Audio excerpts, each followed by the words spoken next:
Hey, what's going on, guys? Welcome back. Wilson here with WA Films. Today in this video I'm gonna be breaking down a lighting setup from one of the short films that I recently shot. It was not like a really elaborated short film. I just needed some footage to start practicing the color grading using DaVinci Resolve, which is the software that I'm trying to use now for color grading. Let me tell you, this is a really interesting software, and I want to be honest with you, this is the very first time that I open this up. I'm gonna tell you the things that you can get done with this software, the look that you can get, like the control that you have with every part of the footage is incredible. So I'm really happy to start using this software more often. And then I decided, to create this short story. So that's basically what I'm gonna be doing today. I'm gonna be showing you how you can go from this to this. I'm going to show you how I did it, how I achieved this look. Okay, so let's get started.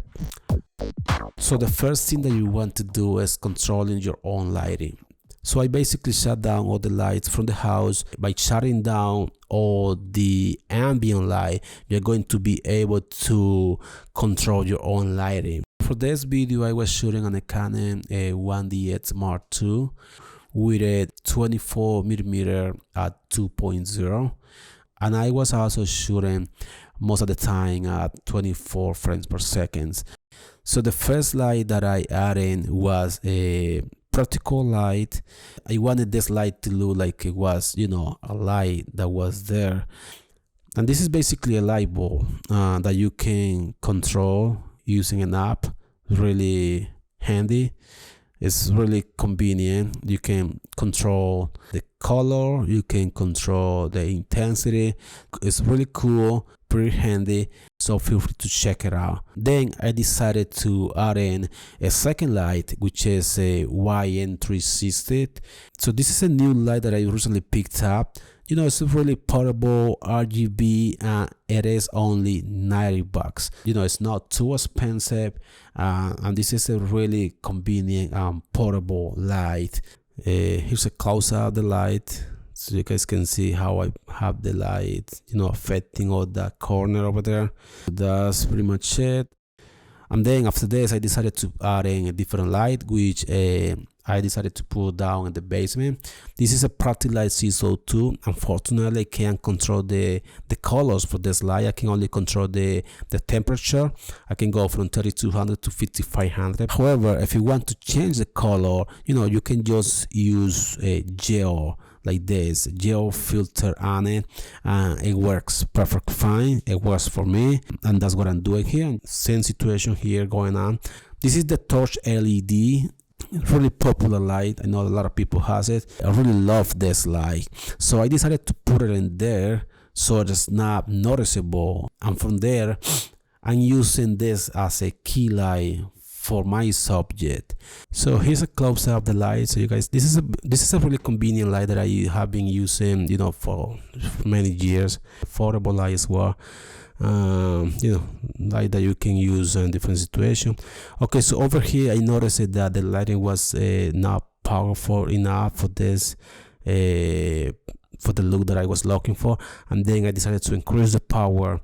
So now I'm having that green cast. Now over here, this part of the frame, it was really dark, as you guys can see over here. So what I decided to do was I added in a different light, a blue light, and that corner, so I can have this lighting going on over here, so that way it was not gonna be like this dark.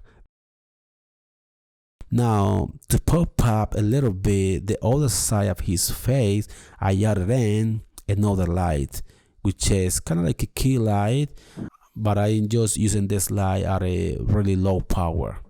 This is another light that I decided to add in.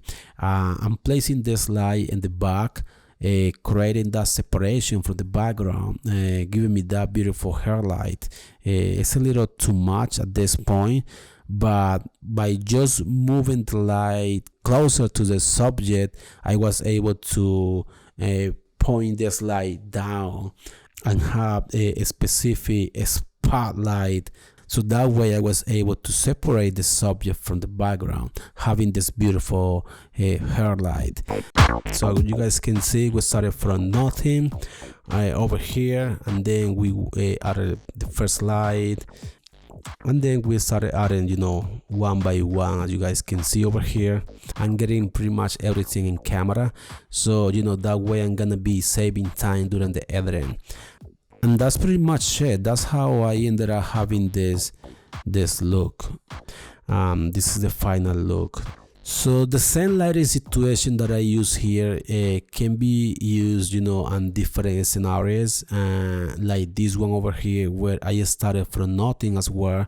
But you know, by just moving the lighting to different spots, it creates like some kind of drama in this shot. You know, by using complementary colors, you can even go farther away with your lighting. So hey guys, there you have it. It was a short video just to show you the breakdown for this lighting setup. If you enjoyed this video, hey, make sure to subscribe if you're new here. Hey, comment down below, let me know if you want to see more content like this. I'm gonna be posting more often. You know, I just wanted to break down this for you guys so you guys can try this at home. If this is the look that you're looking for, hey, this is something that can be helpful for you, so feel free to check it out. And thank you so much for watching. I will see you guys in the next video. Stay safe.